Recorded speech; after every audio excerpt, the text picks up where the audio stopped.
आचार या प्रकरणाची याआधी आपली 216 वचने झालेली आहेत आणि आजच्या सत्रामध्ये आपण 217 क्रमांकाचं वचन या ठिकाणी घेणार आहोत आणि तत्संबंधित उत्तरार्ध 97 क्रमांकाची पूर प्रविष्ट स्त्री तारणे ही लीळा आपण या ठिकाणी डोमेग्रामची घेणार आहोत। आजच्या सत्रातलं वचन आहे, बाई हे येतीच्या दर्शनाची आसाडा येती असे तरी येते नेनो कोणची तारील। म्हणजे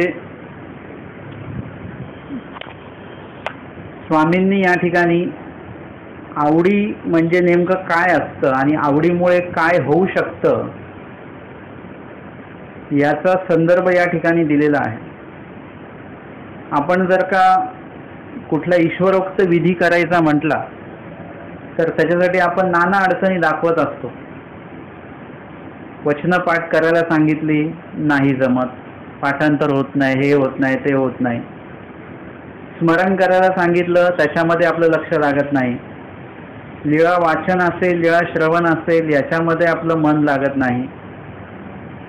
म्हणजे ईश्वरोक्त जेवढे जेवढे काही विधी आहेत त्याच्या संदर्भामध्ये आपल्याला त्याच्या संपर्कामध्ये राहण्यासाठी आपल्याला एवढ्या अडचणी आहेत, एवढे बहाणे, एवढे कारण आहेत आपल्याकडे की त्याच्याशी आपण जोडल्या जात नाही। आणि याचे मग उत्तर आपण विचारतो की असं का होतं। ह्याचं एक उत्तर या वचनामध्ये स्वामींनी दिलेलं आहे की दर्शनाची या चाडा म्हणजे आवड। जर का आवड असेल तर सगळ्याच गोष्टी साधल्या जातात। आवड नसेल तर तुमच्या आयुष्यामध्ये तुम्हाला कुठल्या क्षेत्रामध्ये काहीच भेटणार नाही, कुठेच नाही।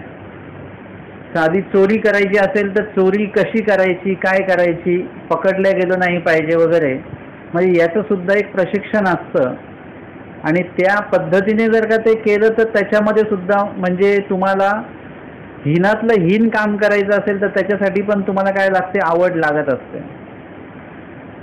आता उच्च कोटीचं एखादं काम करायचं आहे, कार्य करायचं आहे, सेवा करायची असेल तर त्याच्यासाठी तुम्हाला काय लागणार आहे, आवड लागणार आहे। जर का आवड नसेल तर तुम्ही कुठलंच कार्य आपल्या आयुष्यामध्ये करू शकत नाही।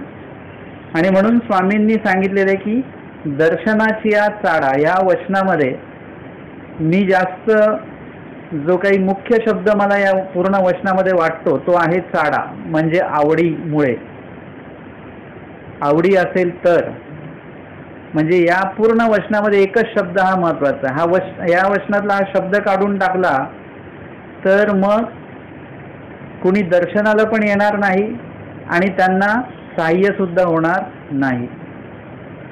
पण जर का आवड असेल तरच माणूस काय करेल, परमेश्वराच्या दर्शनासाठी जाईल आणि त्यांना सहाय्य सुद्धा होईल। जर का आवड नसेल तर येणे सुद्धा नाही आणि त्याच्यानंतर सहाय्य सुद्धा नाही, या दोन गोष्टी त्याच्यामध्ये होणार आहेत। आणि म्हणून या संदर्भातली लीळा उत्तरार्ध 97 क्रमांकाची लीळा आहे, पूर प्रविष्ट स्त्री तारणे डोमेग्रामची। देई गावीची बाईल अखंड पिंपळू सिंपावया ये। डोमेग्रामच्या समोर शिन्नस्थळीच्या तिथे जर का तुम्ही उभं राहिलात, पलीकडच्या काठाला जर का तुम्ही पाहिलं, अलीकडच्या काठावरून शिन्नस्थळीच्या काठावरून जर का पलीकडच्या काठाला पाहिलं तर तिथे देवगाव नावाचं गाव आहे। आज सुद्धा तुम्हाला ते दिसेल, तिकडेही आपलं स्थान आहे त्या गावामध्ये। तर तिथे देवगावची जी बाई आहे ती त्या नदीच्या काठाला असलेले जे पिंपळ आहे, एखाद्या मंदिराच्या प्रांगणामध्ये अंगणामध्ये समजा तर पिंपळ वगैरे काही झाडं असतील तर तिथे तिला कुणी काही सेवा दिली असेल किंवा काहीतरी व्रत वगैरे सांगितल्या जातात की बाबा तुला आमका संकट आहे, मग असं कर, पिंपळाला पाणी घालायचं, अशा काही कामं दिली जातात। तुळशीला पाणी घालायचं, आपल्यामध्ये पण समजा असं काही ना काही दिलं जातं की हे असं करा, मग ते तसं करा, एवढी पानं व्हा, एवढी फुलं व्हा, एवढी नारळ व्हा, एवढे सुपाऱ्या व्हा, तुमचं असं असं काम बाकी आहे। तर कोणाला डाळी व्हायला सांगतात किंवा ही डाळ व्हा, ती डाळ व्हा, असं म्हणजे वेगवेगळे उपक्रम सांगितले जातात. वास्तविक जे कोणी सांगत असतात म्हणजे अन्य पंथातनंच आलेलं आहे आपल्याकडे. अन्य पंथातल्या लोकांनी सांगितलं असं करा, तुम्ही प्रत्येक पौर्णिमेला यायचं आणि 5 डाळी व्हायच्या तुम्ही. आता मी एकदा विचार केला की बाबा हा डाळींचा हा उपक्रम कुठून आला असेल ज्यांनी कोणी व्हायला सांगितली. तर तो काय बघतो की माझा उदरनिर्वाह चालायला पाहिजे. मग त्याच्याकडे जो येणारा माणूस आहे पौर्णिमेला की अमावस्याला, मग त्याला आज सांगायचं 1.25 किलो डाळ आणायची, म्हणजे याचं 1-2 महिन्याचा याचा डाळीचा खर्च गेला ना याचा. म्हणजे एक डाळ येते असं तो एका माणसाला सांगत नाही, अनेक लोकांना सांगतोय. ते त्याच्याकडे डाळ येते, कोणाला तो तेल सांगतो की इकडे जो आमका आहे इथे तुम्ही दिवा जाळायला, अन्य लोकांचं सांगतोय. मग म्हणजे 1 लिटर 1.25 किलो तेल आणायचं, म्हणजे तो तेल आणतो म्हणजे त्याचा तेलाचाही खर्च भागतोय. मग तुम्ही असं करा, सफेद धान्य द्या, मग तांदूळ, ज्वारी, असं म्हणजे काही ना काही अशाच गोष्टी सांगायचे की ज्याच्यातनं त्याला फायदा होणार आहे. आपल्याला असं वाटतं की हा विधीतला एक भाग आहे, हे वाहू ते वाहू ते वाहू. मग ते विचारतो, मग मागच्या चण्याची डाळ आणलेली, मग या टायमाला कुठली डाळ आणायची? मग ते सांगतो या टायमाला मुगाची डाळ आणा. मग ते आपण दुसरी डाळ कुठली घेत नाही, आपण म्हणतो नाही त्यांनी मुगाचीच सांगितलेली आहे, मुगाचीच व्हायली पाहिजे. परंतु तो काय आहे, तो त्याच्या उदरनिर्वाहाचा तो भाग आहे आणि तो त्याचं चाललंय बरोबर. आणि आपण काय केलं, ते विधी म्हणून ती गोष्ट पकडून ठेवलेली आहे. अन्य लोकात नाही त्या गोष्टी आल्यात आपल्याकडे. आपल्याला देवाने कुठल्याही अशा काही डाळी बिळी अमकं टमकं ही वस्तू ती वस्तू, कोणी केशर वाहतंय, कोणी मोती वाहतंय, कोणी अजून काय कस्तुरी वाहतंय, असं काय काय वाहतात. कोणी चांदी वाहतं की बाबा हे जर का आमचं असं झालं की मी काय करेल, चांदीचे डोळे तुम्हाला देईन. कोणाला देणार? देवाला. आता तुम्हाला डोळे कोणी दिले? देवाने. आता तुम्ही त्यांना डोळे देणार. म्हणजे आपण जर का एखादी वस्तू घ्यायला गेलो दुकानात, दुकानवाल्याला म्हणतो का तुम्ही मला तांदूळ द्या, मी तुम्हाला तांदूळ देईल? असं करतो का आपण? त्याच्याकडनंच आपण घेतोय. जर का आपल्याकडे आहेत द्यायला, मग आपण देवाला द्यायची काही आवश्यकता नाही. मग चांदीचे डोळे स्वतःलाच लावून घ्या. या डोळ्यापेक्षा चांदीचे सोन्याचे डोळे स्वतःलाच लावून घ्या ना. आता ज्या देवानीच आपल्याला डोळे दिले त्या देवाला आपण चांदीचे आणि सोन्याचे डोळे का म्हणून देतोय? देवाने कुठे सांगितलं तुम्हाला द्यायला? देवाने डोळे नाही मागितले. ते डोळे ज्याच्यामध्ये आहे तो देह मागितला, आणि जे देहामध्ये जे आहे तो जीव सुद्धा मागितलेला आहे. म्हणजे देहापेक्षा पण देवाला काय अपेक्षित आहे? त्या देहाच्या आतमध्ये जो जीव आहे ना तो अपेक्षित आहे. मी मागे पण एक उदाहरण दिलेलं होतं की एखादी वस्तू पॅकिंग करून आणली चांगली, त्याला रंगीत कागद वगैरे हे ते, त्याला सिल्वर कागद, त्याला फुलं बिलं सगळं लावून आणलं. तुम्हाला काय अपेक्षित असलं? त्याची काय पॅकिंग आणलेली आहे, ती पॅकिंग तुम्हाला महत्त्वाची असते का आतमध्ये जी वस्तू आहे खायची ती महत्त्वाची असते? आता तुम्ही सोनं घेतात, अंगठी घेतात, त्याचा बॉक्स वगैरे रेशीम का आतमध्ये कपडा असतो, त्याला तो बॉक्स असतो वगैरे, मग तुम्ही बॉक्स सकट ती अंगठी घालून फिरता का? तुम्हाला बॉक्सचं महत्त्व नसतं. बॉक्सच्या आतमध्ये जी अंगठी आहे ती तुम्हाला महत्त्वाची आहे. तसं परमेश्वराला तुमचे हे काही डोळे बिळे हे काही अपेक्षित नाही आहेत. तर त्याच्यामध्ये जो जीव आहे तो जीव परमेश्वराला अपेक्षित आहे. म्हणजे स्वामींनी वचन सांगितले, बाई हे बर्वे नव्हे भीतरी असे ते बर्वे, हे आपण परमेश्वराकडे पण लावायचं आहे. परंतु तेच वचन आपण आपल्याकडे पण लावायचं की हे बर्वे नव्हे भीतरी असे ते बर्वे. म्हणजे देवाला आपलं देह नको पाहिजे. देवाला काय पाहिजे? आपला जो जीव आहे. स्वामींनी सांगितलं जन्म जीवित, जन्म जो आहे तुमचा, जे तुमचा जो जीव आहे तो जीव जो आहे तो जीवितपूर्वक तुम्हाला तिथे जायचा आहे. देह तर काय आहे, कधी ना कधी मरून पडणार आहे. देह कधीतरी म्हातार होणार आहे. देह कधीतरी नष्ट होणार आहे. देहाशी परमेश्वराला काही घेणं नाही आहे. देह असेल, पैसा असेल, सोनं असेल, चांदी असेल, हिरे असतील, मोती असतील, हा सगळा स्थूळ प्रपंच आहे. स्थूळ म्हणजे जेवढं काही तुम्हाला दिसतंय आता याला स्थूळ प्रपंच असं म्हणतात. हा सगळा अवांतर बनलेला आहे आणि हा सगळा नासून जाणार आहे. म्हणजे तुम्ही जेव्हा जेवायला बसता त्यावेळी ताट हे स्थूळ प्रपंच आहे असं समजून चला. ताट फक्त ते जेवणापुरतं तुम्हाला भेटतं, जेवणापुरतं उपयोगी आहे. एकदा जेवण संपलं की त्या ताटाचं परत काही काम नसतं. तुम्हाला महत्त्वाचं काय आहे? जेवण तुमच्यासाठी खूप महत्त्वाचं आहे, कारण की ते जेवणच तुमच्यामध्ये सप्त धातू जे आहेत, रक्त वगैरे हे सगळं तयार करणारं कोण आहे? अन्न आहे. आणि म्हणून अन्न महत्त्वाचं आहे. तसं देह तुमचं किती सुंदर असो, काही असो, परंतु कुठल्या उच्च जातीतला असो, अजून कुठल्या ह्याच्यातला असो, परंतु परमेश्वराला अपेक्षित काय असतं? ते वचन आता आपण आपल्यावर बसवायचं. देवासाठी हे बर्वे नव्हे, म्हणजे तुमचं देह परमेश्वराला बर्व नाहीये, म्हणजे ते परमेश्वराला नको आहे. भीतरी असे ते बर्वे, म्हणजे देवाला काय आवडतं? तुमचा जो जीव आहे तो परमेश्वराला पाहिजे. म्हणजे जीव घेणार नाहीत परमेश्वर. परमेश्वराला काय पाहिजे? आपला जो जीव स्वरूप आहे पूर्ण, ते जीव स्वरूपाला परमेश्वराला आनंद देणार आहेत. परमेश्वर कोणाला आनंद देणार? तुमच्या देहाला देणार नाहीत, जीवाला देणार आहे.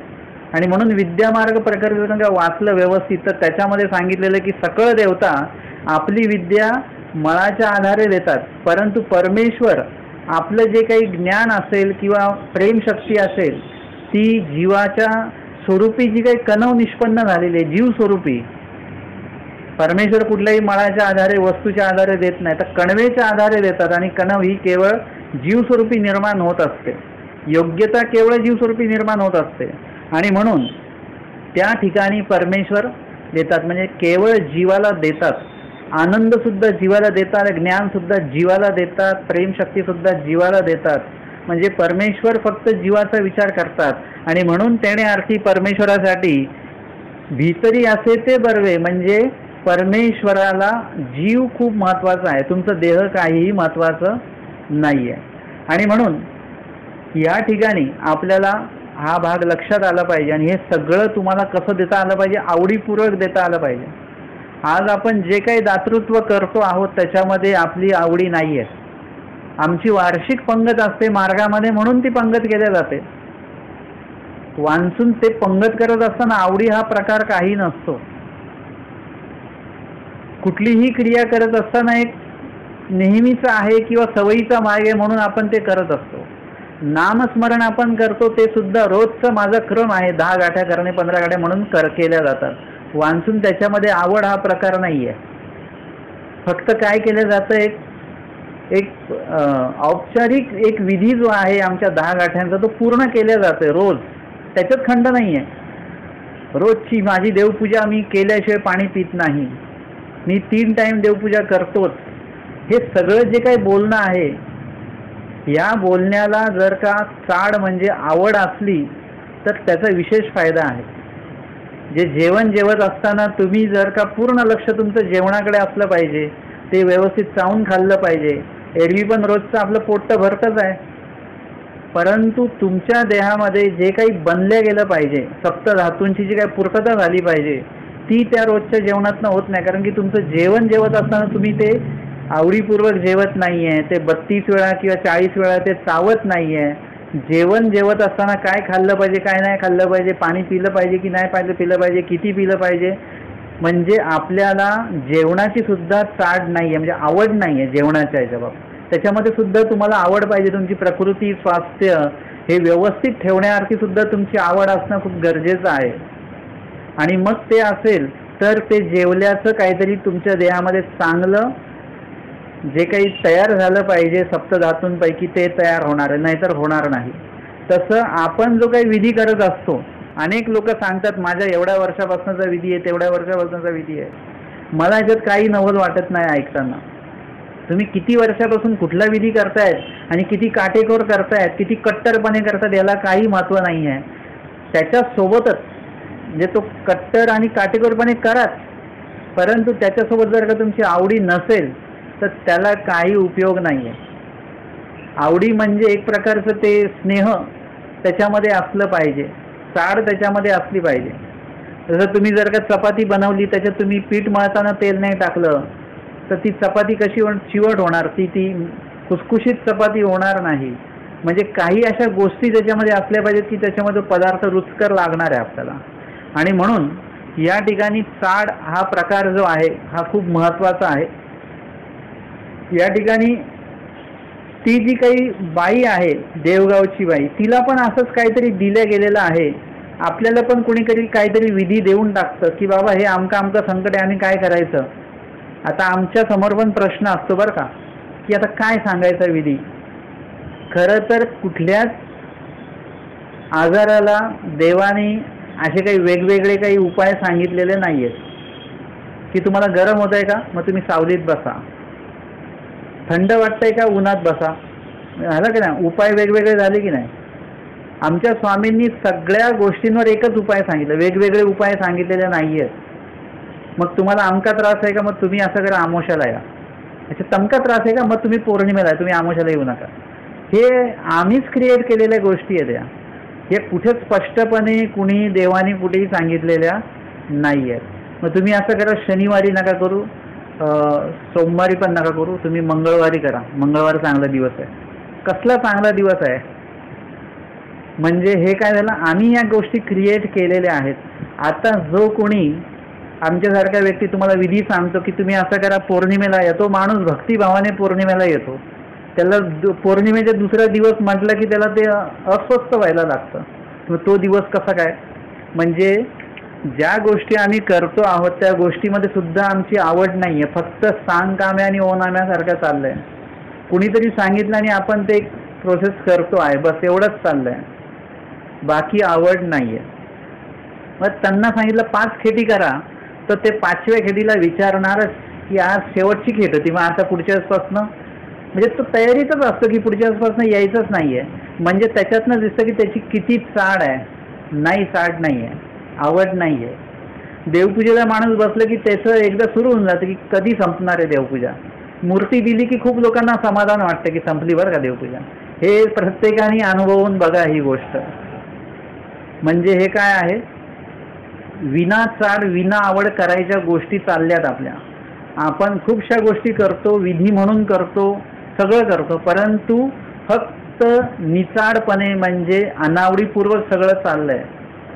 आणि म्हणून ती चाड असणं खूप गरजेचं आहे. या बाईला सुद्धा कोणीतरी ते सेवा दिली असेल किंवा ती तिच्या मनाने करत असेल, असा काही संदर्भ आलेला नाही आहे. ती पिंपळ शिंपावया ये, म्हणजे पिंपळाला तिथे पाणी वगैरे घालणं तिकडे, असं त्याच्यासाठी ती येते. ते अखंड गोसाव्या ते देखे, आणि ती लांबून स्वामींना बघायची. स्वामी आता पलीकडच्या काठाला शिन्नस्थळीला बसलेले आहे, डोमेग्राममध्ये, आणि ही देवगावला नदीमध्ये आहे. मग ऐकू दिशी गोसाव्यांशी शिन्नस्थळीवरी आसन असे. आमच्या स्वामींना एक दिवशी शिन्नस्थळीला आसन होतं. ते बाईल पिंपळू शिंपावया आली, तव गोसाव्या ते देखिले. आणि ती नेहमीप्रमाणे पिंपळ शिंपण्यासाठी त्या ठिकाणी ती आली आणि स्वामींना तिने पाहिलं. तव तांबिया गंगेशी सांडीला, आणि आज तिची आवड जी आहे ती उच्च कोटीची होती एकदम. आता तिने काय केलं, ते तांब्या जो होता पाणी शिंपण्यासाठी म्हणून जो काही तांब्या तिच्या हातात असेल तो तिने नदीमध्ये टाकून दिला. म्हणजे तो कुठे पडला तर तिचं तिला भान नाही आहे, परंतु तो पडला कुठे, गंगेशी सांडीला, म्हणजे नदीमध्येच तो सोडून दिला. म्हणजे ती पाणी भरण्यासाठी कुठे येत असेल, नदीमध्येच येत असेल. आणि ते पाणी ती जर का ती भरते असं, ती भरता भरता स्वामींना पाहिलं, तांब्या तिथेच टाकून दिला आणि गंगे अंतू घातले, आणि स्वतःला नदीमध्ये तिने झोकून दिलेलं आहे. नदी वाहते आहे पाण्याने. ही गंगे अंतू येऊ लागली आणि ती पाण्यातनं सरळ यायला लागली. आता पाणी जर का वाहत असेल तर तुम्ही नदीतनं सरळ नाही येऊ शकत. जिथून तुम्ही सुरुवात केलेली आहे तर हळूहळू तुमची दिशा खाली खाली खाली खाली जाईल. जे तुम्ही इथून सुरुवात केली तर तुम्ही तिकडे खालच्या दिशेला, नदीच्या खालच्या दिशेला तुम्ही वाहत वाहत असं जाल. आणि म्हणून या ठिकाणी ती जेव्हा ती पाण्यामध्ये तिने स्वतःला घातलेलं आहे, ती गंग्यान तू येऊ लागली, अवघा लोकू थडीचा होता तो बोबावू लागला. आणि नदी वाहते आहे ना पाण्याने, म्हणजे आता ही काय होईल, पाण्याने ही वाहूनच जाणार. आणि म्हणून काठाला जी काही लोक होती, काही आंघोळीला कपडे धुवायला लोक आलेले असतील, तो सगळा थडीचा म्हणजे काठाचा जो लोक आहे तो बोबावू लागला, म्हणजे ओरडायला लागले.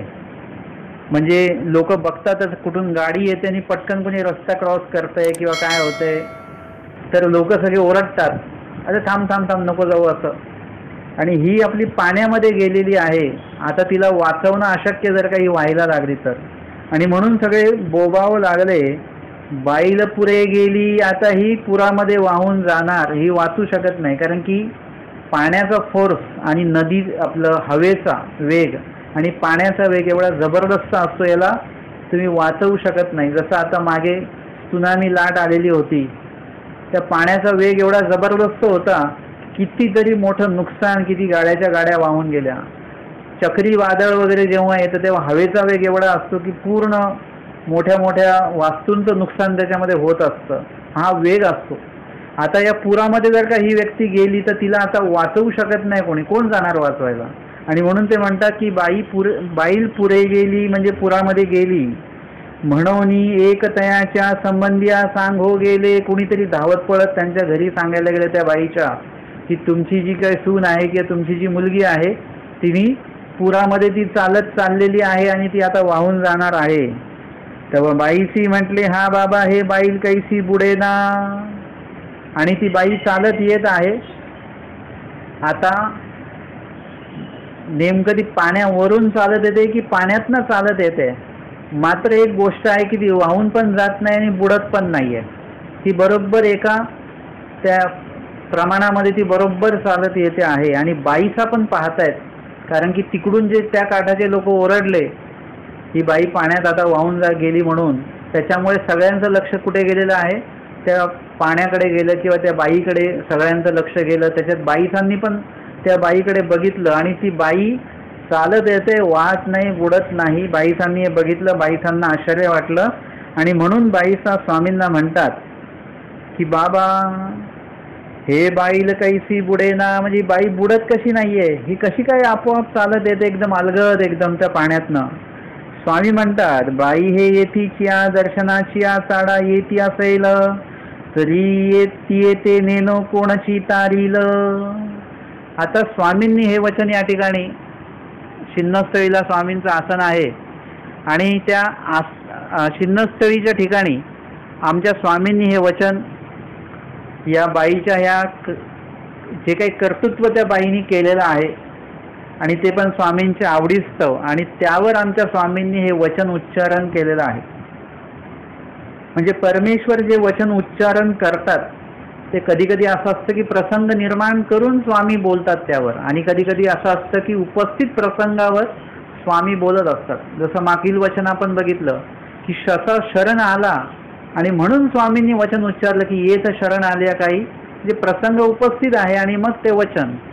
कधी कधी स्वामींना एखादं वचन किंवा एखादं प्रकरण निरूपण करायचं असेल तर तो प्रसंग आधी उभा करतात स्वामी आणि मग त्या ठिकाणी निरूपण केलं जातं. जसं संहार प्रकरण आहे, तर या ठिकाणी परिस्थिती उपस्थित आहे आणि मग ते पाहून त्या बाईचं ते कर्तृत्व बघून, ती चाड बघून, ती आवडी बघून स्वामींनी तोषून हे वचन म्हटलेलं आहे की बाई तुम्ही काही काळजी करू नका, ती बुडणार नाही, ती वाहणार नाही. का नाही वाहणार आणि का नाही बुडणार याचं उत्तर स्वामींनी वचनामध्ये दिलेलं आहे. आणि वचनामध्ये एक प्रश्नार्थक भाग पण ठेवलेला आहे स्वामींनी, आणि त्याचं उत्तर पण स्वामींनीच दिलेलं आहे. त्या वचनामध्ये स्वामी म्हणतात की बाई हे येतीच्या दर्शनाची चाडा येती असेल. जर का आमच्या दर्शनाच्या आवडीने, चाडा म्हणजे आवडीने जर का येत असतील, म्हणजे स्वामींनी काय केलेलं आहे, हा भाग ती बाईचा आवडीपूर्वकच येत आहे. परंतु तुमच्या आमच्यासाठी स्वामींनी या वचनामध्ये अशा पद्धतीचं उच्चारण केलेलं आहे की दर्शनाची चाडा म्हणजे आवडीस्तव येत असेल तर येते नेनो कोणाची तारील, म्हणजे यांचं रक्षण कोणी पण करेल.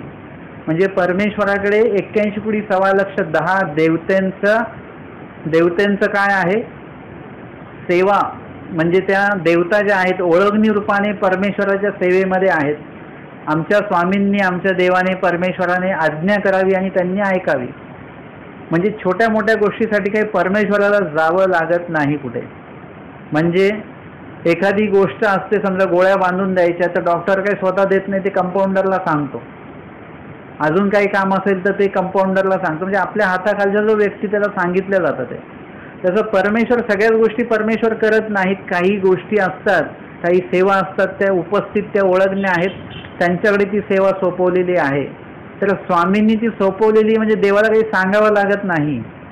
त्यांच्यासुद्धा म्हणजे काही गोष्टी अशा ठरलेल्या असतील, त्या देवतेच्या आणि परमेश्वरामध्ये काही ठरलेलं असेल असं आपल्याला माहिती नाही, आपण ते स्पष्टपणे सांगू शकत नाही. परंतु स्वामी सांगतात जर का ते आमच्या आवडीस्तव जर का येत असतील तर येते नेणं कोणाची चालेल. म्हणजे कुठलीही एखादी शक्ती 81 कोटी सव्वा लक्ष 10 ओळखण्यांपैकी कुठलीही ओळखणी म्हणजे एकदम खालील जी ओळखणी आहे, जी यक्षणीची ओळखणी असेल ती सुद्धा हिचं रक्षण करेल. मायेचीच ओळखणी आली पाहिजे असं काही, उच्च देवतेचीच ओळखणी आली पाहिजे असं काही बांधीव नाही आहे, ते कोणी सुद्धा तारेल. तसंच आहे की या ठिकाणी स्वामींनी हा मुद्दा जो सांगितलेला आहे हा खूप महत्त्वाचा आहे की येतीच्या दर्शनाच्या चाडा येती असेल म्हणजे येत असेल, जर का तुम्ही ईश्वराच्या आवडीस्तव येत नसाल तर साह्याची अपेक्षा ठेवायची नाही. तुम्ही जे जे काही विधी करताय त्याच्यामध्ये तुमची आवड नसेल तर परमेश्वराच्या साह्याची अपेक्षा ठेवायची नाही. एकीकडे आपण ते संकष्ट वज्र पंजरू हे आपलं काय फेवरेट स्तोत्र आहे, म्हणजे त्याच्यामध्ये आपण देवाला इमोशनली ब्लॅकमेल करत असतो की देवा त्यांचं काम केलं तसं आमचं पण करायचं बरं का, त्यांना दिलं तसं आम्हाला पण द्यायचं, त्यांचं साह्य त्यांना केलं तसं आम्हाला पण साह्य करायचं. आम्ही तुमचं एकही विधी करणार नाही आणि केला तरी तो आवडीपूर्वक करणार नाही, परंतु तुम्ही मात्र आम्हाला साह्य करायचं म्हणजे करायचं. असं देवाला आपण काय करतो, एक प्रकारे दम देतो आहोत. फक्त तो दम कसा आहे सात्विक असल्यामुळे तो लक्षात येत नाही, वास्तविक तो दमच आहे. तो आपण काही चुकीचं मी बोलत नाही आहे, ॲक्च्युली दमच आहे तो. म्हणजे आपण एखाद्याला म्हटलं की बघा तुम्ही एकदम ओरडून बोलतो आपण, बघा तुम्ही जर का हे केलं नाही तुम्हाला 1 रुपया सुद्धा मिळणार नाही. आपण ते वेगळ्या भाषेत बोलू शकतो की बाबा बघा हे काम जर का केलं तर मग पैसे मिळतील, नाही काम केलं तर आम्ही मग पैसे देऊ शकणार नाही तुमचे. म्हणजे हे कसं सांगितलंय, सौम्य भाषेत सांगितलंय, सभ्यतेत सांगितलंय, पण दिलेला काय आहे एक प्रकारे दमच आहे तो. म्हणजे जर का म्हणजे ते सांगतात असं की ते मुलांना ओरडला जातो, अभ्यास केल्यानं खादड्याला पण भेटणार नाही अजिबात. पण जर का ते उच्च शिक्षित असतील, ब्राह्मण समजा हे असतील, मग ते वेगळ्या पद्धतीत हे बघ आज जर का श्लोक पाठ केले नाहीत ना तर मग जेवायला मिळणार नाही बरं तुला. म्हणजे हा सुद्धा दमच आहे, परंतु तो वेगळ्या भाषेत आहे. अशा प्रकारे आपण देवाला विविध प्रकारे अशा अडचणीत आणत असतो. म्हणजे आम्ही तुमचं काही आवडीपूर्वक करणार नाही, परंतु तुम्ही आमचं साह्य करावं. तुम्ही साधाला तारलं ना बुडताना आम्हाला पण तारायचं, ते आम्हाला काय बाकी माहिती नाही. आम्ही पण आता लय दिवस झाले उपदेश घेतलेला आहे, संन्यास घेतलेला आहे, मग आमचं रक्षण तुम्ही करायचंच, लक्षात ठेवा. आणि ते देवाच्या लक्षात राहणार नाही म्हणून 5 पौर्णिमा 5 अमावस्या देवाला ते आठवण करून द्यायला यायचं की आम्ही विडे ठेवतो आहे आणि आमची कामं करायची.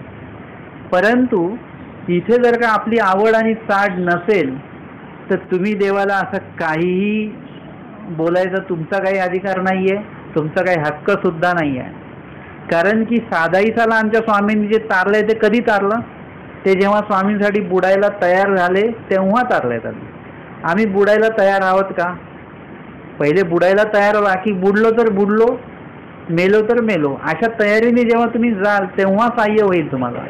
नुसतं ते पुस्तक वाचून आणि ते स्तोत्र वाचून कोणाचं काही भलं होणार नाही आहे. काही लोक कुठले कुठले स्तोत्र निघालेले आहेत ते वाचतात की बाबा हे स्तोत्र वाचतात, ते आता स्तोत्र वाचून काही होणार नाही आहे. नुसतं डायटिंगचं पुस्तक वाचून वाचून काय आपण बारीक होणार का? कधीच नाही होणार बारीक. तसंच आहे, नुसते ते स्तोत्र वाचून नाही होणार, तर तुम्हाला ती क्रिया दाखवावी लागेल. आमच्या भटोबासांना जेव्हा पोटदुखी निर्माण झाली तेव्हा आमच्या स्वामींनी काय पोटदुखी थांबवली नाही. ती स्वामींनी सांगितलं की दगडं व्हा, 22 दगडं व्हा, तेव्हा आम्ही तुमची पोटदुखी थांबवू. म्हणजे ही प्रमाणं मी अनेक वेळा दिलेली आहेत ही सगळी. म्हणजे भटोबासांची पण जे काही पोटदुखी असेल किंवा निळभट्ट भांडारेकरांची इंग्रज दंशाची जी काही वेदना असेल, या सगळ्या का कमी झाल्या? कारण की ते स्वामींच्या ठिकाणी आवडीपूर्वक त्या ज्या क्रिया आहेत त्या करत होते आणि म्हणून त्या स्वामींना त्या स्वीकारत सुद्धा होत्या त्या क्रिया. स्वामींना त्या क्रिया पाहिल्यानंतर प्रसन्नता सुद्धा वाटायची आणि त्यांना साह्य सुद्धा व्हायचं. साह्य तेव्हा होणार आहे, नाहीतर साह्य होणार नाही. सांडोबा बांधताना जे बाकीचे लोक घाबरलेले होते आणि खरंच त्यांनी जर का सांडोबा बांधायला घेतला असता तर त्यातले 1-2 लोक तर बुडून मेलेच असते. का मेले असते? कारण की त्यांना आवडच नाही आहे, ते वैतागून करतायत स्वामींची सेवा. परंतु भटोबास का नाही बुडले?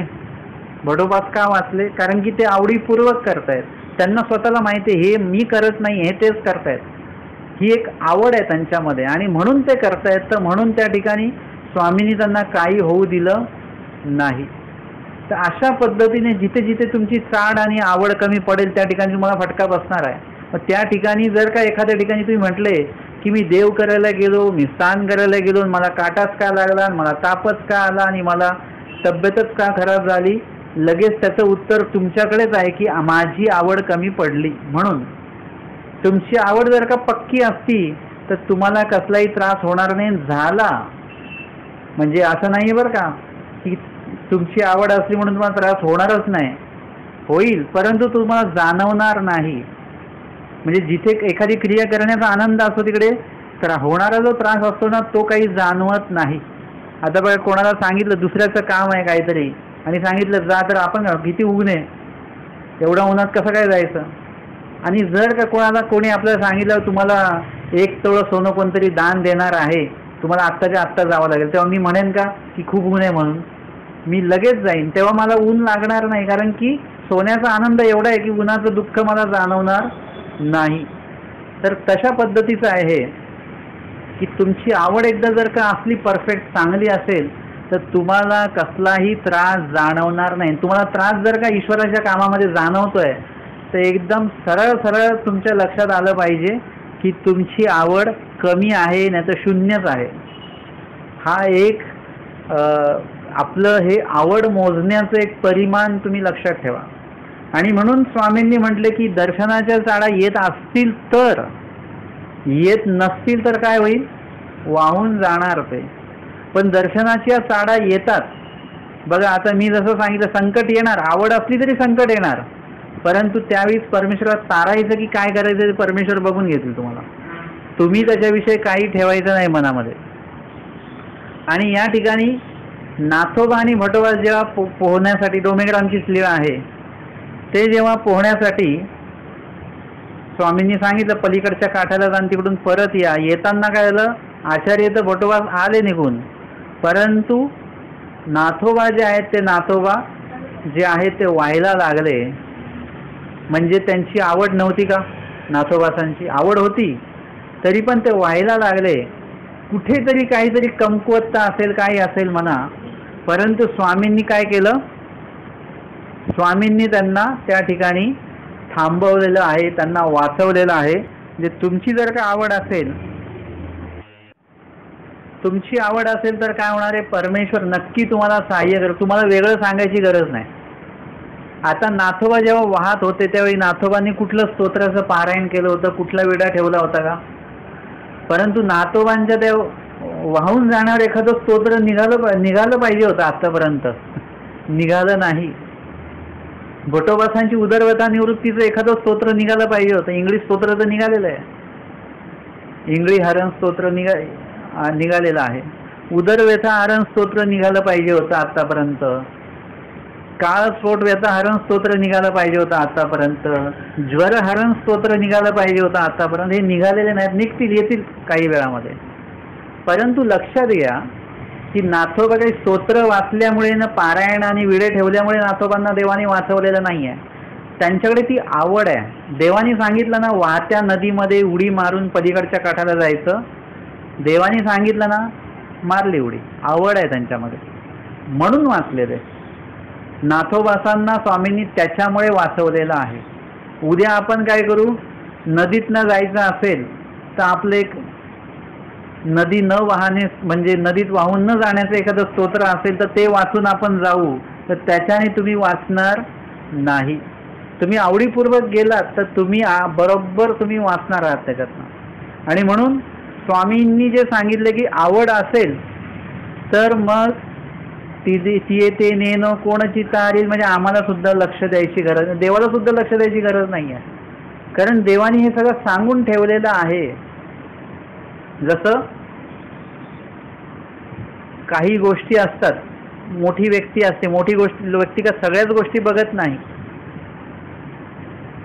त्यांच्या सोबत जे काही लोक आहेत ते लोक काही गोष्टी बघत असतात आणि त्यांना ती सूचना देऊन टाकलेली असते की बघा, इकडे महिला वर्ग आले की या बाजूला बसवा, पुरुष वर्ग आले की या बाजूला बसवा, भोजनाची पंगत साधूंची इकडे बसणार, भिक्षू पुरुषांची इकडे बसणार, हे सगळं ठरवलेलं असेल. मग आता त्या मुख्य व्यक्तीला काही बघावं लागत नाही. ते बाकीचे लोक बरोबर महिला वर्ग आले की या बाजूला बसवणार, देवपूजेला इकडे बसवणार, पाणी बरोबर इकडे आहे. म्हणजे हे नियोजन सगळं लावून दिलेलं आहे आधी. म्हणून स्वामी सांगतात ये ते नेनो कोणची तारील. म्हणजे देव सांगतात की आम्हाला सुद्धा माहिती नाही की आता कोण रक्षण करणार आहे, कुठली शक्ती जाणार त्यांचं रक्षण करेल, कोणी जाऊन करेल. काही परमेश्वराला तिकडे लक्ष द्यायची गरज नाही आहे. फक्त काहीतरी संकेत परमेश्वर त्यांना देत असतील, कारण की त्यांची जी आवड आहे, त्यांची जी चाड आहे, त्याचं जी काही जाणीव आहे ती फक्त परमेश्वरालाच असणार आहे. की यांची किती आवड आहे, किती चाड आहे, ती फक्त परमेश्वरालाच असणार आहे. आणि म्हणून आपली आवड, आपली चाड जी आहे ती परमेश्वरापर्यंत पोहोचवता आली पाहिजे आपल्याला. आणि तसं जर का असेल तर नेनो कोणची तारील, आणि चाड नसेल तर अजिबात साह्याची अपेक्षा ठेवायची नाही. तुम्हाला संकट आली काय झाली तर लक्षात ठेवा. मागे आम्ही काही वर्षा पहिले आम्ही गेलेलो रिद्धपूरला. आमच्यातले कोण होते ते बिना चपलेचं रिद्धपूर स्थानवंदन करत होते. मग त्यांचं ते बघून काही लोक म्हणाले की आम्ही सुद्धा बिना चपलेनेच करणार. मी त्यांना म्हटलं तुम्ही चप्पल घाला, तुम्ही राहू द्या चप्पल. ते म्हटले नाही नाही, ते करतायत ना बिना चपलेने, आम्ही पण करणार. आता हे आवडीस्तव नाही आहे बरं का, हे देखोविकी आहे. ते करतायत म्हणून आम्ही करायचं आहे.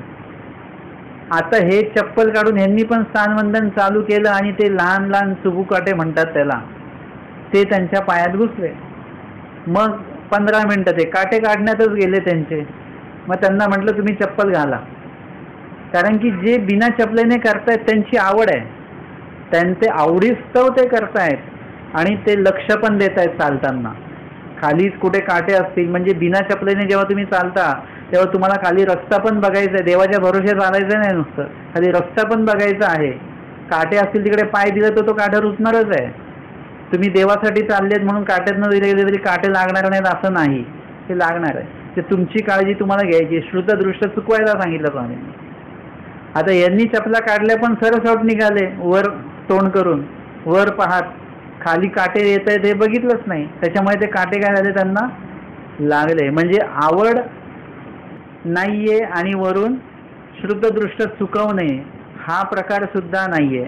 म्हणजे दोन्ही गोष्टी ठेवाव्या लागतात तुम्हाला. तुम्ही असं समजू नका की आमच्या मुखात नाम आहे म्हणजे आम्हाला काहीच होणार नाही, असं नाही. नाम असून सुद्धा तुम्हाला काही देवाने दिलेले काही नियम सुद्धा पाळावे लागतात. अवेळ सवय दुपार. जसं दायंबांना स्वामी म्हणतात भूत चतुर्दशी आज जाऊ नका.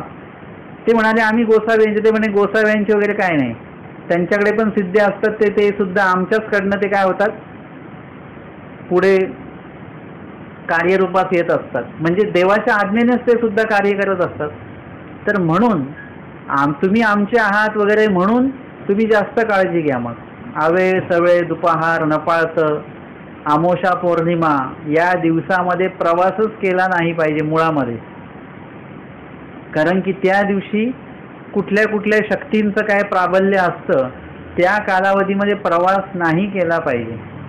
अनेकांना बघा ज्यांना बाहेर बाधा आहे त्यांना अमावस्याला पौर्णिमेला जास्त त्रास होत असतो, किंवा ते लागतं ते सुद्धा अमावस्या पौर्णिमा असा काही भाग असेल त्या दिवशी लागतं. मग अशा वेळेस आपण प्रवास करावा का? प्रवास करू नये, जेणेकरून अशा काही घटना घडतील. उलट त्या दिवशी आपण अधिकाधिक स्मरण आपण जास्तीत जास्त प्रमाणात केलं गेलं पाहिजे. म्हणजे हे गोष्ट सुद्धा आपल्या मुखात देवाचं नाही म्हणजे आपल्याला काहीच होणार नाही असं एकदम आरेरावी आणि अहंकारामध्ये आपण चालायचं नाही.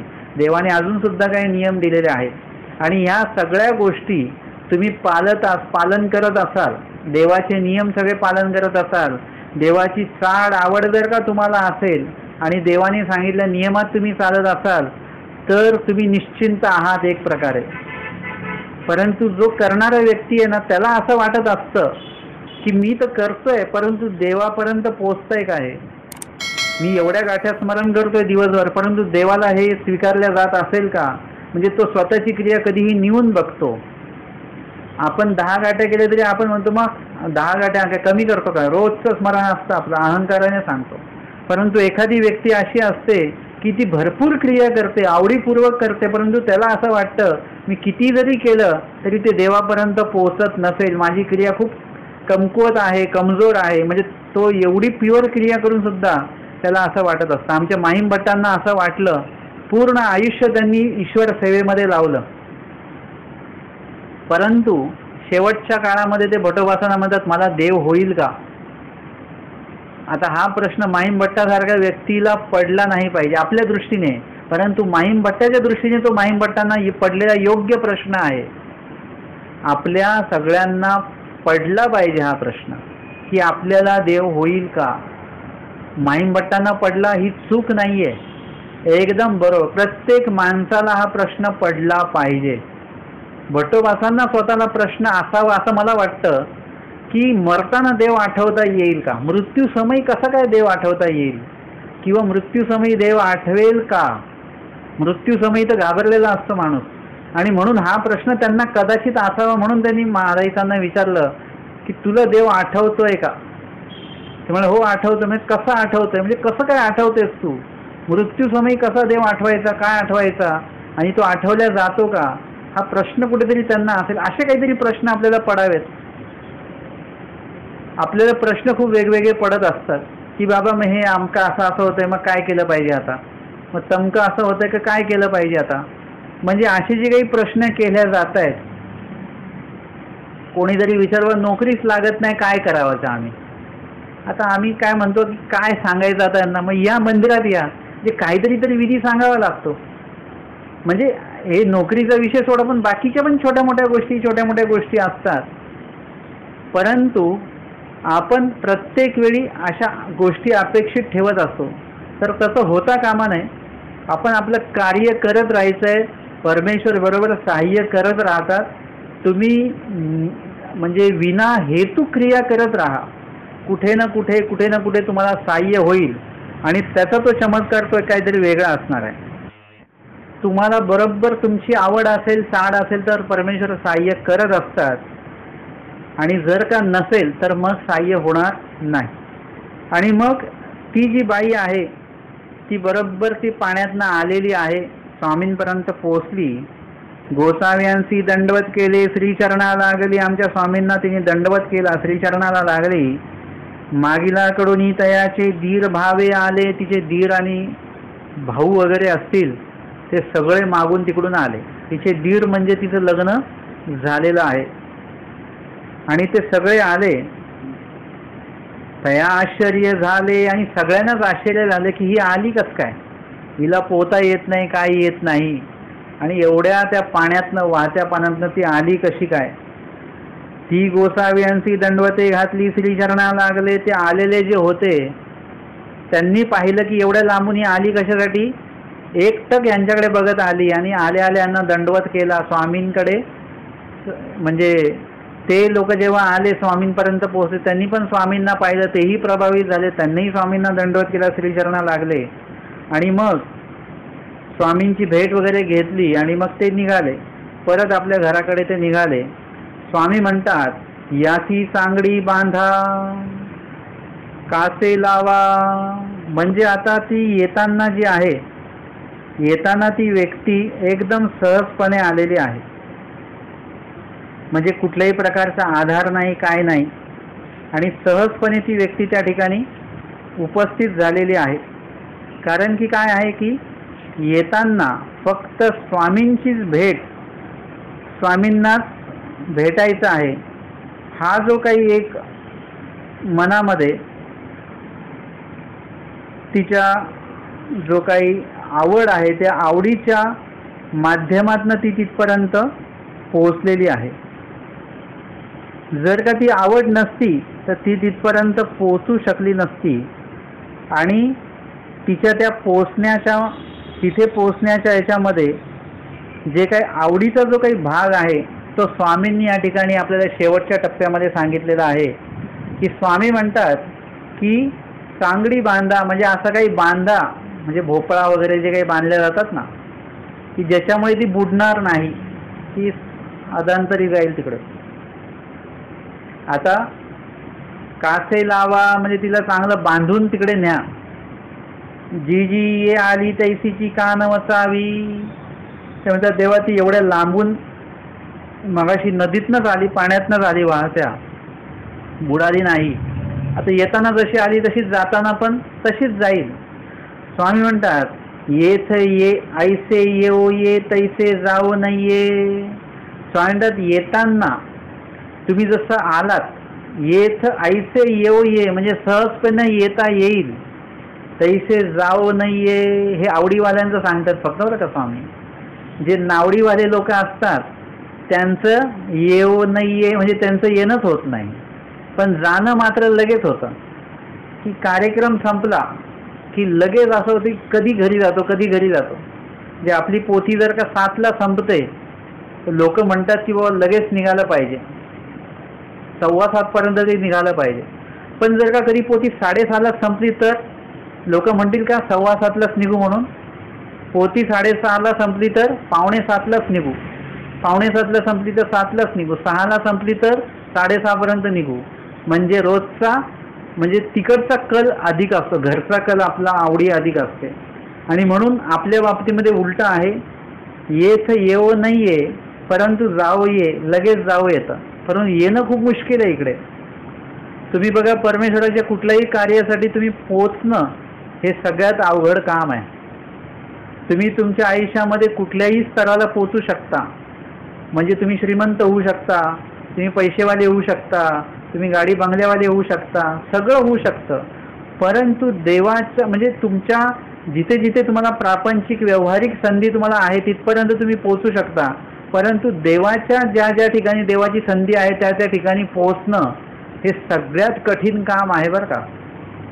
तुम्ही आयुष्यात सगळं शिकू शकता, सगळं प्राप्त करू शकता, पण देवाचं जे आहे ते प्राप्त करणं सगळ्यात कठीण आहे. आणि म्हणून परमेश्वरापर्यंत येऊ नाहीये परंतु जाऊ ये. कारण की चाड आपली पण चाड आहे, आवड आहे, नाही असं नाही आहे, परंतु ती परमेश्वराकडे येण्याची आवड नाही आहे, परमेश्वरापासून लांब जाण्याची आवड आहे आपली. परमेश्वराकडे येण्याची आवड नाही आहे. दायंबा होते, दादोस होते, सारंग पंडित होते, यांची सगळ्यांची आवड होती परंतु परमेश्वरामध्ये नव्हती. त्यांना कशात आवड होती? प्रपंचामध्येच आवड होती, म्हणून ते देवाचे कधी होऊ शकले नाही. आता या ठिकाणी ज्यांच्याबद्दल हे वाक्य स्वामींनी उच्चारलेलं आहे ती जी बाई आहे देवगावची बाई, त्याच्या बाबतीत ते स्वामींनी वचन काय उच्चारलं कारण तिच्याकडे ती आवड आहे आणि आवड असल्यामुळे ते आवडीस्तव ती तिथपर्यंत आलेली आहे. तैसे जाऊ नाहीये म्हणजे जाणं नाही. निळवट्ट भांडारेकर जे घरातनं निघाले ते आवडीस्तव निघाले. येऊ ये पण जाऊ नाहीये. स्वामी जर का त्यांना सांगितलं असतं निघून जा तर ते जाऊ शकले नसते.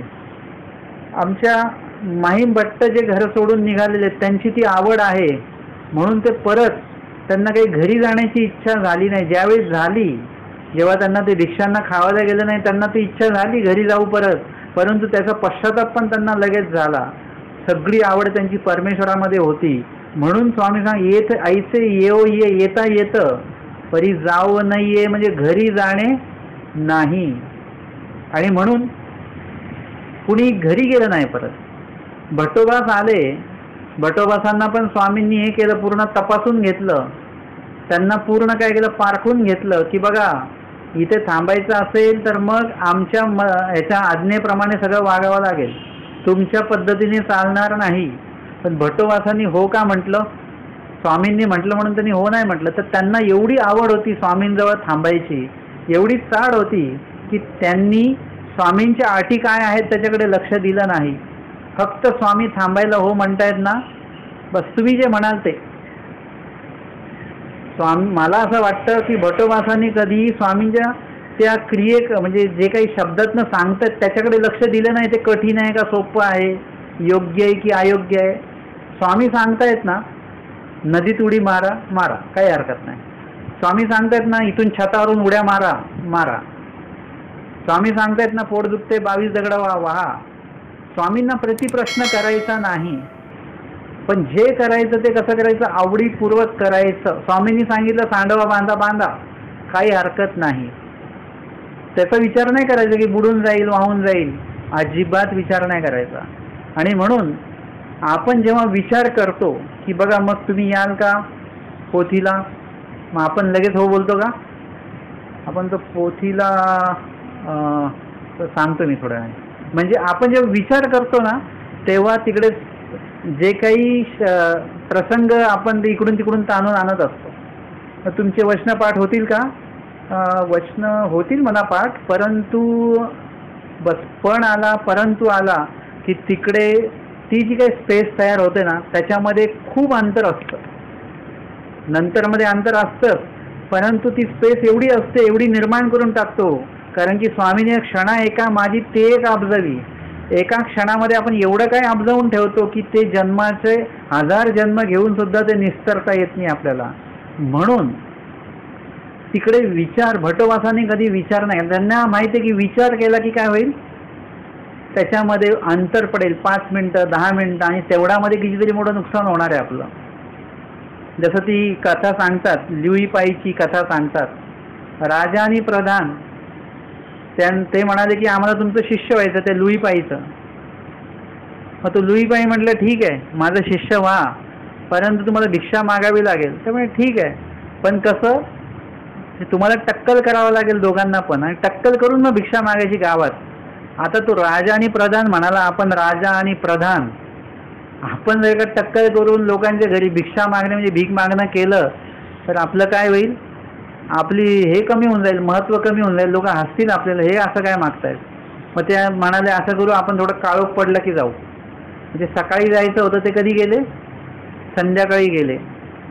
त्याच्यामुळे काय झालं की 12 तासाचं अंतर पडलं.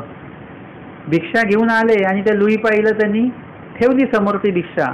ते म्हणे इतना देर क्यों लग गया, इतका वेळ का लागला?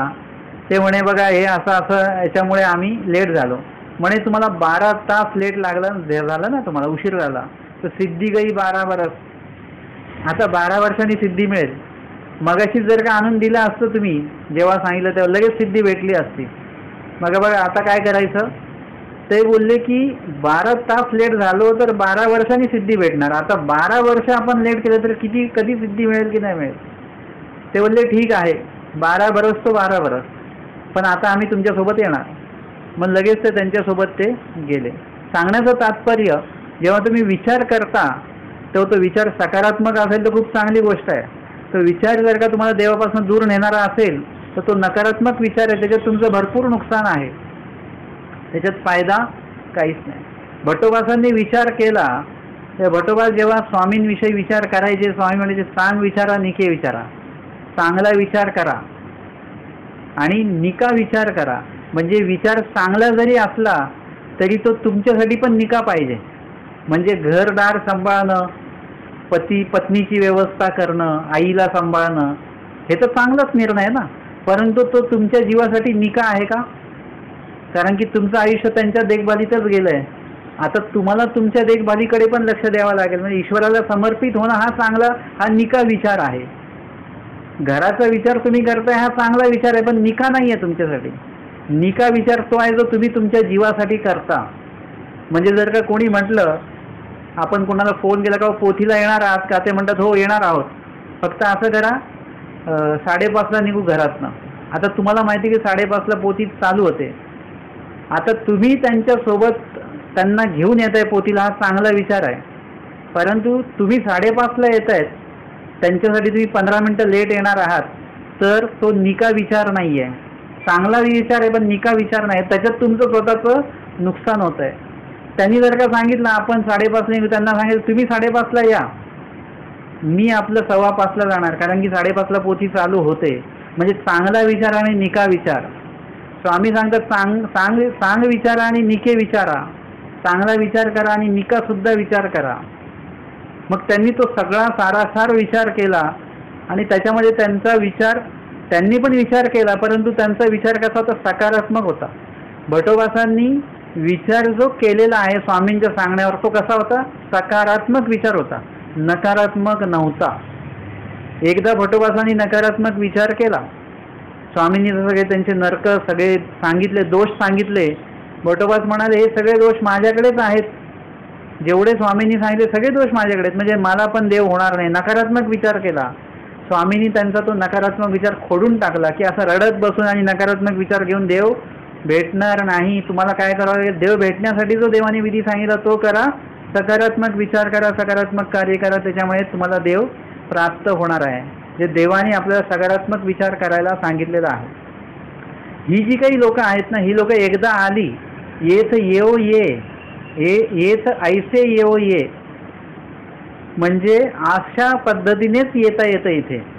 आणि अशा पद्धतीने आलेला जो व्यक्ती आहे तैसे जाऊ नाहीये, म्हणजे तो चाड ठेवून जाऊ शकत नाही. जाताना तो काय होणार आहे, ती चाड जर का त्याची असेल तर त्याला जायलाच जमणार नाही, नाही जाऊ शकत तो. काही लोकांची जी चाड आहे, समजा या बाईची जी चाड आहे, येण्याची चाड आहे, पण ती येईपर्यंत ती चाड परत संपली असेल, आवड संपली असेल, म्हणून जाताना ती आता चाललेली आहे. परंतु जर का तिची चाड ती पक्की असती तर ती स्वामींना सोडून गेलीच नसती. जसं हंसूबाई होत्या, स्वामी म्हणाले त्यांना की आम्ही असं होणार आहोत, अवधूत वेश, तुम्हाला आम्ही सोडून जाणार आहोत. असं त्यांना जेव्हा कळलं तेव्हा ते चक्कर येऊन खाली पडल्या, बेशुद्ध व्हायला लागल्या. म्हणजे हे काय आहे, त्यांची ती चाड जी आहे ती पक्की आहे एकदम. भट्टवासांना स्वामी सोडून गेले. जेव्हा स्वामींनी त्यांना सांगितलं जा तुम्हाला पाहिजे तिकडे जा, तेव्हा ते रिद्धपूरला गेले. पण रिद्धपूरला गेले, लांब पाठवलं, पण त्यांची चाड मात्र काही कमी झाली नाही, ती कायम ते उलट ती वाढली अजून. स्वामी त्यांना सोडून गेले उत्तर दिशेला, परंतु भट्टवासांची चाड स्वामींविषयी काही कमी झाली नाही, ती तशीच आहे. आणि म्हणून ते स्वामींशी संबंधितच राहिले, स्वामींपासून वेगळे गेले नाहीत. पण अपोलो जे होते, स्वामींची चाड होती, परंतु एक विशिष्ट वेळानंतर ती चाड संपली, मग देवता पूजनाला ते लागले. परंतु जेव्हा केव्हा परत महादाईचा भेटल्याने त्यांची ती चाड परत काय झाली, जिवंत झाली आणि परत ते म्हणजे नंतरच्या काळात ते अनुसरले. म्हणजे ही चाड जी असते ही आपली काही वेळासाठी असते. कधी कधी एखादा भजन ऐकल्यानंतर तेवढा विरह भरतो, आपल्या डोळ्यात पाणी येतं, एकदा ते भजन संपलं की मग आपला विषय संपला. मग देवपूजा कधी संपते, प्रसादाला काय आहे, अमकं काय आहे, कितीची गाडी भेटेल, कधी जायचं घरी. मग मगाशी जे भजन ऐकताना आपण जे डोळ्यात पाणी आलं तो एक टोक कुठे, आणि आता घरी जायची ओढ लागली ते एक टोक कुठे. जे आपली चाड तेवढ्यापुरती जन्माला आली लगेच मेली सुद्धा. म्हणजे आपली चाड कायमस्वरूपी राहत नाही, एक विशिष्ट वेळात येते जाते, वेळात येते जाते, असं होत राहतं. आणि बाकीच्यांची जी आवड आहे, म्हणजे भटोबासादी, माहीम भटादी, यांची चाड अशी कायमस्वरूपी राहिलेली आहे, ती मरेपर्यंत. आणि म्हणून स्वामी सांगतात तैसे जावं नाहीये, म्हणजे आता इथे ती ज्या आवडीने आलेली आहे, आवडीने आली म्हणून तिला साह्य झालं. आता ती जर का घरी चालली, प्रपंचात चाललेली आहे, तर तिला आता साह्य होणार नाही. म्हणजे तुम्ही प्रवचनाला या आणि आता प्रवचनातनं घरी जा, पण तुम्हाला काय करता आलं पाहिजे, येताना देव आठवत आठवत या आणि जाताना देव आठवत आठवत जा. तर तुमच्या विषयीचं जे काही साह्याचा जो काही भाग आहे तो कायमस्वरूपी राहणार आहे. आता येताना तिची चाड होती म्हणून तिला साह्य झालं, आता जाताना तिला साह्य होणार आहे का, कारण ती प्रपंचात चाललेली आहे. म्हणून बघा की तुम्ही जर का घरी चाललेला आहात स्थानवंदन करून, पोथी ऐकून, तर मग तुम्हाला साह्य होणार नाही. कारण की तुम्ही काय करतायत की तुमची चाड आता कुठेही तुम्ही इन्व्हेस्ट केली प्रपंचामध्ये, घरी जायची ओढ लागलेली आहे, घरी जायची ओढ लागलेली आहे, तर कुठेतरी काय होईल, तुम्हाला साह्य होईल किंवा नाही पण होणार. नाही होणार असं नाही म्हणत, पण होईल पण किंवा नाही पण होणार. मग तुम्हाला काय करावं लागेल, अशा पद्धतीने ते सागड किंवा ते कास लावून बांधून जावं लागणार आहे. परंतु येताना ती परिस्थिती होती का, नाही, येताना सहजपणे आली, तसं जाताना नाही. म्हणजे परमेश्वर सुद्धा स्वार्थी होऊन जातात. आमच्याकडे येत आहे का तुम्ही, आमच्या आज्ञेमध्ये आहात का तुम्ही, तर मग साह्य होईल. देवानी पण नियम लावून टाकलेले आहेत. जर का येत नसाल किंवा जाताना आमची आवड नसेल किंवा घरी गेल्यानंतर आमची आवड नसेल, तर मग साह्य होणं मुश्किल आहे. म्हणजे परमेश्वराला पण काही अटी ठेवाव्या लागतील ना. ते नाही तर देवानी सांगितलं की उपदेश घेतला की साह्य जाहीर तुम्हाला, आता मरेपर्यंत आजीवन तुम्हाला जीवसारखं तुम्हाला हे मिळेल, अनलिमिटेड साह्य. असं जर का आपल्याला भेटलं तर काय होईल. परंतु जे लोक अनलिमिटेड सुविधा देतात ना, जे फोनवाले पण, तुम्ही अनलिमिटेड वापरा, तुम्हाला ते मेसेज पाठवतात की तुमचं हे फोन तुम्ही अनलिमिटेड म्हणजे मर्यादेपेक्षा जास्त वापरताय, आता तुमची ती सुविधा बंद होणार. तसं परमेश्वराने अनलिमिटेड दिलं असतं तर आपण तर काहीच सेवा जास्त केलं नसतं. आणि म्हणून स्वामींनी सांगितलं की तुमची चाड ही तुमची मरेपर्यंत कायम पाहिजे. तुम्ही देवाकडे या किंवा देवापासून लांब जा, तुमची चाड पाहिजे. आमच्या साधाईचा ज्या होत्या त्यांना स्वामींनी का वाचवलं माहिती आहे? कारण की ते स्वामींच्या समोर जेव्हा होत्या तेव्हा त्यांची चाड होतीच, आवड होती, देवापासून लांब जाऊच वाटत नव्हतं. आणि गेल्या जरी नदी ओलांडून पलीकडे गेल्या तरी पण त्यांची जी चाड आहे ती कायमस्वरूपी, रात्रभर झोप नाही. आईला सारखं सारखं उठवत आहेत, अरे चल सकाळ झाली, आई म्हणते रात्रच आहे, अजून रात्रच आहे. असं तिची चाड सकाळपासून जी चालू आहे ती तशीच, सकाळपर्यंत जी चालू आहे ती तशीच आहे. आणि ती गेली तरी तिची चाड कमी झाली नाही, उलट वाढली. आणि म्हणून ती जेव्हा परत स्वामींच्या भेटीला ते निघाल्या तेव्हा त्या बुडायला तयार झाल्या. आणि म्हणून स्वामींनी त्यांना ते वाचवलेलं आहे. तिथे पण साधाईशाने कुठलं स्तोत्र म्हटलं नाही, ना विडावसर केला नाही, ना काही केलेलं नाही आहे. म्हणजे त्या ठिकाणी फक्त चाड होती, तिची आवड होती म्हणून तिचं तिथे वाचलेली आहे. आणि म्हणून तुम्ही तुमची ईश्वरासंबंधित जी आवड आहे ती तुम्ही कायमस्वरूपी ठेवा. परमेश्वर तुम्हाला नक्कीच त्या ठिकाणी सहाय्य करतील. आणि कुठेही परमेश्वर, जर का तुम्ही देवाला अंतर दिलं नाही तर परमेश्वर सुद्धा तुम्हाला कुठेच अंतर देणार नाही. हे आजच्या आपण सत्रामध्ये आचार्य या प्रकरणाचं 217 क्रमांकाचं वचनचं संदर्भातली उत्तरार्ध 97 क्रमांकांची पूर प्रविष्ट स्त्री तारणे ही लीळा या ठिकाणी आजच्या सत्रात आपण चिंतन आणि श्रवण केलेली आहे. दंडवत हो.